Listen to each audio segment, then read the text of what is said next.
Joining me now to discuss, Executive Director at the Standing for Freedom Center, Ryan Helfenbein. Thanks so much for being back with us, Ryan. It's great to have you. Hey, great to be on with you, Allison. So Biden's new executive order, which aims to protect and increase access to contraception, seems to be just the latest attempt to bolster reproductive rights as abortion restrictions rise in many states. And of course, this is announced just 1 year following the Supreme Court's decision to overturn Roe v. Wade. These Democrats just don't give up, do they, Ryan? No, they're relentless in their pursuit of killing babies.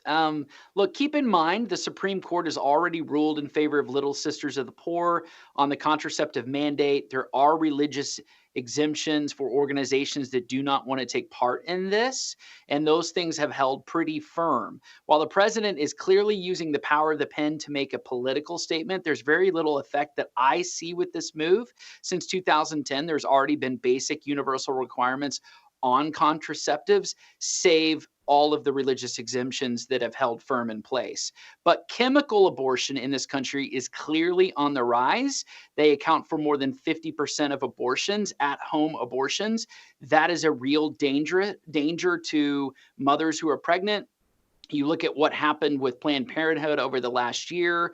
They are reducing the number of brick and mortar locations that they have across the country due to Dobbs versus Jackson. So they're looking at things like RU 4086, chemical abortion, to be their saving grace. And again, the president knows this. I think this is more of a political move than anything else. I don't know what real effect that it will cause across the country. Yeah, you're right. It certainly does seem like a political move indeed. Speaking of not giving up, New York Governor Kathy Hochul signed a bill last week that would legally protect doctors who prescribe and send abortion pills to patients living in other states where the procedure is outlawed. So this shows me these sick Democrats will do whatever they have to get around the law at this point, right? I mean, can anything be done here to put an end to this? Yeah, I think that there's commerce clauses. I mean, again, this is something that'll probably go up to the Supreme Court as well. I mean, one state trying to override another state's wish and their legislative prerogative on the issue of contraceptives. This is something that's going to be likely challenged at the lower courts or all the way up to the Supreme Court. We'll see if it holds. Yeah, absolutely. Well, the 14th Amendment of the Constitution states no state can deprive any person of life, liberty, or property without due process of law, nor deny to any person within its jurisdiction the equal protection of the law. So I think every branch and level of government should be taking immediate action to secure complete protection of children in the womb. But that's just me. Obviously, abortion is a major issue for Christians and conservatives. However, it looks like Trump is in support of a 15-week abortion ban if he were to win the 2024 presidential election. Ryan, what are your thoughts on this?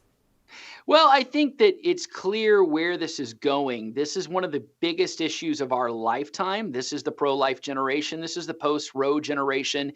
Many conservatives are leading on this. For the longest time, you had moderate Republicans, rhinos, even liberal Republicans that wanted to dodge this issue and stay away from abortion, oftentimes offering lip service to the pro-life cause, the pro-life agenda.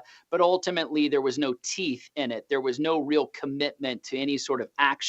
So I do think that you're going to see more of this. You already have 14 states right now across the country that have a total 9-month protection, including Texas being one of them. So, I think that this is a pretty safe bet, especially in a Republican primary and a field of candidates that are crowded on this issue.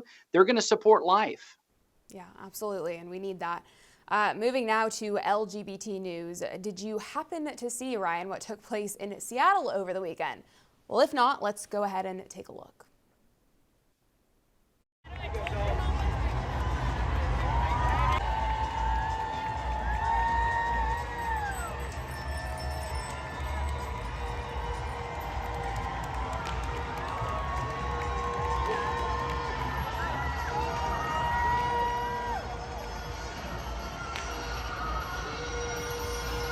So despicable, we can't even show this on TV. And mind you, there were, of course, children there present too. This was at Seattle Pride.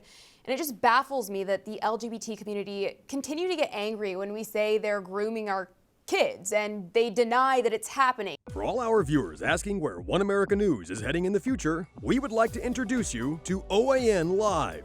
OAN Live is the best way to stay up to date on all of the hard-hitting, straight-shooting, national and international headlines. And the best part is, OAN Live is only $4.99 per month. All the credible, honest, unbiased reporting One America News offers at a fraction of the cost of cable. Just go to OANN.com to easily sign up for OAN Live and stay informed.